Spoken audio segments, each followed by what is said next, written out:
నమస్తే అండి. నమస్తే. నిన్న తాడేపల్లిగూడెం సభ అయితే చాలా సక్సెస్ఫుల్గా జరిగిందని అయితే టాక్ ఉంది. ఎందుకంటే జనం రావడం కూడా తండోపతండాలుగా తరలి వచ్చారు నిన్న అయితే మనం చూస్తున్న లెక్కలో అయితే. మరి నిన్న ఈ సభలో అయితే ప్రభుత్వం మీద ఆగ్రహంతో ఆవేశంతో చంద్రబాబు నాయుడు గారు పవన్ కళ్యాణ్ గారు మాట్లాడడం అయితే జరిగింది. మరి దాన్ని ఎలా చూడొచ్చు అంటారు? నమస్తే జగనన్న. ఇది ఏందన్నా జనాలు ఇది మాట్లాడుతా అంటే నాకు అవమానంగా ఉంది జగనన్న. నేనన్నా మన పుంగనూరు డైమండ్ రాజానే. ఏందన్నా ఇది మనము ఆడ అనంతపురంలో సబ్ పెడితేమే అక్కడి నుంచి మొత్తం ఈ రాష్ట్రంలో దాదాపు చిత్తూరు జిల్లాలో ఒక 7-8 నియోజకవర్గాలు, కడప జిల్లా నుంచి, కర్నూలు జిల్లా నుంచి, అనంతపురం జిల్లా నుంచి, రాయలసీమలో 4 జిల్లాల నుంచి తోడకొచ్చి వేస్ట్ అయిపోతుంది కదన్నా మనము. వాళ్ళేందో వచ్చిన వాళ్ళు ఒక నిమిషం కూడా కూర్చోలా, వాళ్ళ మీద పోలీసు వాళ్ళు తోసుకోను కొట్లాడుకోను. ఏందన్నా ఇది అవమానంగా ఉంది. ఇప్పుడేందో అమ్మ అడుగుతా ఉంది. దీన్ని ఏ ఊర్లో అమ్మ జరిగిండేదే? తాడేపల్లిగూడెం. చాలా ఆవేశంగా మాట్లాడారు. ఏందమ్మా ఆవేశమో. మేము ఒక 2 బేకారు నా కొడుకల్ని 2 పెట్టుకున్నాడు మా జగనన్న. వాడు ముద్రగడ పద్మనాభంగాడు కూడా, ఇంకోడు వాడు మాజీ హోంమంత్రి వాడు జోగయ్య, 2. ఈ బేకారు నా కొడుకల్ని 2 పెట్టుకుంటే వీళ్ళు పవన్ కళ్యాణ్ని వెనక లాగనరా బేకారు నా కొడుకల్లారని వాళ్ళకి చెప్పినాడు. వాడు ఈ పక్క ఉండేది, ఆ పక్క జగన్ కావాలనికి జగన్కి ఏమో హామీ ఇచ్చేసినాడు. వీళ్ళేమో పవన్ కళ్యాణ్ని లాలేకుండా పోతాడు. పవన్ కళ్యాణ్ ఏమనుకున్నాడంటే ఈ రాష్ట్రం బాగుపడి కోసం చూసుకున్నాడు. ఆయన నమ్ముకున్నటువంటి కేడర్కి మంచి జరగాలని చూసుకున్నాడు. ఆయన నమ్ముకున్న వాళ్ళు అసెంబ్లీలోకి పోవాలా, ఆయన నమ్ముకున్న వాళ్ళు పార్లమెంట్లోకి పోవాలనుకున్నాడు. ఈ హరిరామ జోగ ఆ బేకార్ నా కొడుకు వాడు తెలుగుదేశంలో పుట్టి పెరిగినాడు. వాడిని పెట్టుకొని మా జగనన్న చాలా అవమానం పొందిపోతున్నాడమ్మా. ఎందుకు వాళ్ళని నమ్మినాడో నాకు అర్థం కాలేదు. వాళ్ళు వైసీపీలో పవన్ కళ్యాణ్ ముసుకేసుకొని పవన్ కళ్యాణ్తో ఏదేదో రాస్తూ ఉన్నారమ్మా వాళ్ళు లెటర్లు. అవును, ఈ మధ్య చాలా లేఖలు రాయడం అయితే జరిగింది. దేనికమ్మా వీళ్ళకి ఏం పనమ్మా? వీళ్ళిద్దరిని మెడతో కూడా తోచేసినాడు పవన్ కళ్యాణ్. మా జగనన్న మాటలే ఇనుకొని ఏదేదో రంపు పెట్టాలనుకున్నాడు. వాళ్ళు పిలవకపోతే కూడా నా కొడుకులు వచ్చేసిందే పవన్ కళ్యాణ్కి ఎత్తిపోయి ఇచ్చేసి. ఈ జనాలను ఏం పిలిచేది లేదమ్మా. వీళ్ళు పవన్ కళ్యాణ్ చంద్రబాబు వాళ్ళు ఇష్టంగా వచ్చేస్తున్నారు. వాళ్ళు ఆ జనాలు ఎట్లా వస్తున్నారు అర్థం. ఎందుకంటే మా జగనన్న బస్సులు ఆపేసినాము, వెహికల్స్ ఆపేసినారు, రైళ్ళు ఆపేసినాము. జనాలు ఎట్లా వస్తారని చూస్తే అది ఏ విధంగా వస్తున్నారు అర్థమే కావడం లేదమ్మా. నేను టీవీలో చూస్తుండే కానీ అలివి కానీ జనాలు తోసుకొని వచ్చేస్తున్నారమ్మా. మేము బస్సులు పెడితే రావడం లేదు, క్వార్టర్ బాటిల్ ఇస్తాం రావడం లేదు, బిర్యానీ ప్యాకెట్లు ఇస్తాం రావడం లేదు. ఈ జనాలు ఎందుకు వస్తున్నారో అర్థమే కాలేదమ్మా. ఈ మా జగన్ను పూర్తిగా ముంచేసేట్టుగా ఉందమ్మా. పాతాళానికి దొక్కేస్తానంటున్నాడు. అవును, ఎవరు? ఈ పవన్ కళ్యాణ్. మేమేదో ఉండి మా జగనన్న పోయి జైల్లో అన్నంటే పోయి చూసుకుంటామంటే ఇది ఏందో బా, ఇది అర్థం కాల. పాతాళానికి దొక్కేస్తానంటాడు, ఫుట్బాల్ అన్నిటి ఆడేస్తానని చెప్పేసిందే చంద్రబాబు చెప్తున్నాడు. అవమానంగా ఉంది, నాకే అవమానంగా ఉంది జగనన్న. ఇది ఏంది ఇది పాతాళానికి దొక్కేసి? ఇదేదో ముండ కొడుకులు ఒకటి కూడా రావడం లేదు. మనము పార్లమెంట్కి పోటీ చేపిద్దామంటే ఒకటి రావడం లే.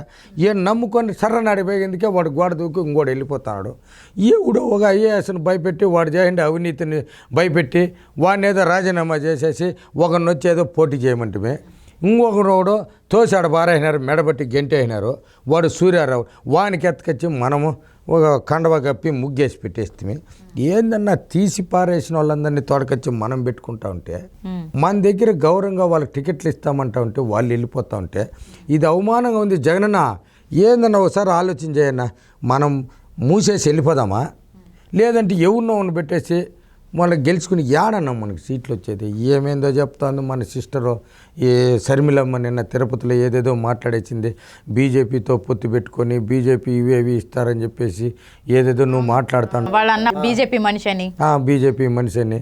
ఇదేందన్నా బీజేపీ మనిషి అని మన శర్మిలమ్మ చెప్తా ఉండదే. ఇది ఏమీ అర్థం కాలేదు జగనన్న. జనాలకు కూడా మనం చేసే పనే అర్థం కావడంలే. ఎట్లనే ఇదే రాజకీయం చేద్దామా వద్దా, గెలుస్తామా లేదా, ఒకసారి ఆలోచన చేయండి ఈ వారము. ఇంకోటి చూసుకుంటే నిన్న అదే సభలో రఘురామ్ గారు కూడా కొన్ని సంచలనం అయితే వ్యాఖ్యలు అయితే చేశారు. ఇప్పటి వరకు నేను వెనుకున్నాను, పార్టీ కనుక అధికారంలోకి వస్తే నేను ముందుండి నడిపిస్తాను పార్టీని అని. ఆ కృష్ణరాజుతో పెట్టుకునేమో మా జగన్ అన్నట్టు గబ్బు అయిపోయిండేదే. ఆ కృష్ణరాజు ఆయన పుట్టుకతోనే కోటీశ్వరులమ్మ వాళ్ళు 10 మందికి న్యాయం చేసేవాడు. కృష్ణరాజు ఫ్యామిలీ ఒక మన ఈ రాష్ట్రంలో దేశంలో జబ్బులు వస్తే మందులు తయారు చేసే ఒక ఫ్యాక్టరీ పెట్టినారు సిరీస్ కంపెనీ. మా జగనన్న వాళ్ళ నాయన తాత వీళ్ళు బతికేదానికి మందులు తయారు చేస్తే చంపేదానికి బాంబులు తయారు చేశాడు. ఎవరు? మా జగనన్న వాళ్ళ తాత. ఇది డెడ్ అగైనిస్ట్ కదమ్మా మాకు. ఈ రఘురామకృష్ణరాజే మాకు డెడ్ అగైనిస్ట్. మందులు తయారు చేసుకొని పెట్టుకుంటే ఆ పవర్ ప్లాంట్లు వాళ్ళు సొంతంగా పెట్టారు. మేమేదో మా తాత మా నాయన చేసిన పనికి ఏదో పెద్ద పెద్ద ఫ్యాక్టరీలు పెట్టేసి ఈ జైలుకి వేసేసినారు. తప్పితే మా జగనన్నను రఘురామకృష్ణరాజుతో పెట్టుకుంటే మా జగనన్న గబ్బు అయిపోయామ్మా. ఇది కొట్టించేసే వాడు పనికిరాని నా కొడుకు ఐపీఎస్ ఒకటి పెట్టుకుంటే వాడే దగ్గరుండి ముసుగేసుకొని వచ్చి లోపల కొట్టేశా. ఆ విషయం సజ్జల రామకృష్ణ ఈ మధ్య మేమంతా అవుతాను కూర్చొని వాళ్ళ కొడుకు అందరూ కూర్చొని మందు టీ తాగుతా ఉంటే బయటపడిపోయాయి ఈ మనోడు సజ్జల. ఈ విషయం రఘురామకృష్ణరాజు అంటే అల్లాటప్ప మనిషి కాదమ్మా. ఈ దేశంలోనే ప్రసిద్ధిగాంచిన పార్లమెంట్లో డిన్నర్ పెడితే ఈ మా జగనన్న పెట్టుకుంటే బేకార్ నా కొడుకులు ఎంపీలు అంతా వచ్చేసారు ఆ డిన్నర్ తినేసి. ఆడికొచ్చి కొంచెం గబ్బు అయిపోయేందుకే వాళ్ళందరినీ కొంచెం దూరంగా పెడతావు. ఈ పెడతా వచ్చేందుకే పార్టీ గబ్బు అయిపోతుందమ్మా. మా అన్న పెట్టిండే పార్టీ అందరికీ నాకు కూడా భయం వేస్తుంది. ఎందుకంటే మా జగనన్న యాడ జైలుకి పోతానంటే ఈ పవన్ కళ్యాణ్ తొక్కేస్తానంటున్నాడు. ఆ చంద్రబాబు ఏమో బూట్ కాలుతో కొడితే పిచ్చిలు అయిపోతానంటున్నాడు. అంటే ముందు ముందు ఇంకా జగన్ పరిస్థితి ఏంటంటారంటే ఓ పక్కన చూసుకుంటే జనసందోహం, ఓ పక్కన చూసుకుంటే పవన్ కళ్యాణ్ గారు, చంద్రబాబు నాయుడు గారు ఆగ్రహంతో ఒక ప్రళయం లాగా ముందుకు వస్తున్నారు. మరి తర్వాత జగన్ గారి పరిస్థితి తెలుసమ్మా, నాకు తెలుసు. మా జగనన్న ఈనడమ్మా వాడు పిచ్చిముండా కొడుకు మా జగనన్న. ఆయన గురించే నా బాధ. ఆయన అంటే నాకు పిచ్చి అభిమానం మా జగనన్న అంటే. మా ఫ్యామిలీలో కానీ నా ఆయనకుంటుండే టీం చాలా మంది ఉన్నారు. అందరూ మా జగనన్నే అభిమానిస్తారు. మా వాడు వినడు. ఎందుకంటే 1,00,000 కోట్ల పైన ఇంతకుముందు అంతా సంపాదించి పెట్టినాడు. ఈ మధ్య వచ్చిండే కమిషన్లన్నీ ఇడుపుల పైలో పెట్టినాడు. అయ్యో 30 కంటైనర్లో పంపించేసినాడు. వాడు ఆదాని గానికి ఈ పోర్ట్లు ఇట్లా అప్పగిచ్చేసినాడు. అవి సొంత పోర్ట్లు కదా. ఈ డబ్బంతా పోయిందే కాకినాడ పోర్ట్లో, నెల్లూరు పోర్ట్లు అంటే బదిలీ చేసేసినాడు. అయితే మేము సంపాదించే డబ్బేమో వెళ్ళిపోయింది. ఇంకా ఆస్తులు ఉన్నాయి, ప్రాణం ఉంది. అయితే ఈ ప్రాణం చంద్రబాబు తీయడం అవమానంతో మా జగనన్న ఏమన్నా ఉరిపోసుకోవాల్సిందే. కానీ అంత తెలివి తక్కువ మా మనిషి మాత్రం మా జగనన్న కాదు. తుఫాను ఊస్తే కూడా తుడుచుకుంటాడు. మీరు అన్నట్టు ఉరిపోసుకునే రకమే అంటారా? పోసుకోడమ్మా. ఏందమ్మా ఇంత అవమానం పొంది ఈ విధంగా చెల్లెలు ఈ విధంగా తిడతా ఉంటే తల్లిని ధర్మేసినాడు, చెల్లిని ధర్మేసినాడు ఊరు పోసుకుంటాడమ్మా. అదే కదా. చిన్న ఆయన చంపేసినాడు ఊరు పోసుకుంటాడమ్మా. సొంత చిన్న ఆయననే ఊరి పోసేస్తాడు కావాలంటే. ఎవరికి? ఇంకా ఎవరన్నా ఉంటే ఎవరైనా సరే అంతే. ఆయనకి ప్రశ్నించడానికి ఎవరు వస్తే ఎవరినైనా సరే. ఇప్పుడు మా షర్మిలమ్మ జాగ్రత్త పడిపోయింది వేస్తాడని. అయితే మా షర్మిలమ్మ మా జగనన్న కన్నా తల్లి కొంచెం అభిమానంతో ఉంది. ఆయన ఉండి ఏమి లాభం అబ్బా. నిన్న షర్మిలమ్మ పెద్ద కొడుకు పెళ్లి చేసింది. ఇంక ఒకడే ఉండేది. ఇంకా ఆమెను వేస్తే కూడా జనాలు ఇప్పుడు పట్టించుకోరు. ఎందుకంటే మళ్ళీ మా జగనన్న వేసేసినాడు అనుకుంటాడు. ఈ వేసేస్తే తల్లి ఏమో పోతుంది. ఈ ఆస్తులు కొన్ని ఉన్నాయి ఆమె పేరుతో, అవి కొంచెం బదిలీ చేసుకోవాలా. దానివల్ల కొంచెం ఆలోచన చేస్తున్నాడు. లేకపోతే వేళకి దగ్గరికి వచ్చేసింది. ఈ వేళకి వేసేసి ఉండాలి ఆమెను. ఈ వేళకి పెట్టుబడిపి అమ్మ ఎప్పుడో ఫైనల్ జర్నీ అయిపోయిండాలి, కటింగ్ అయిపోయింటుంది. అయితే కొంచెం ఆమె వచ్చిందే నమ్మల మా జగనన్న కూడా.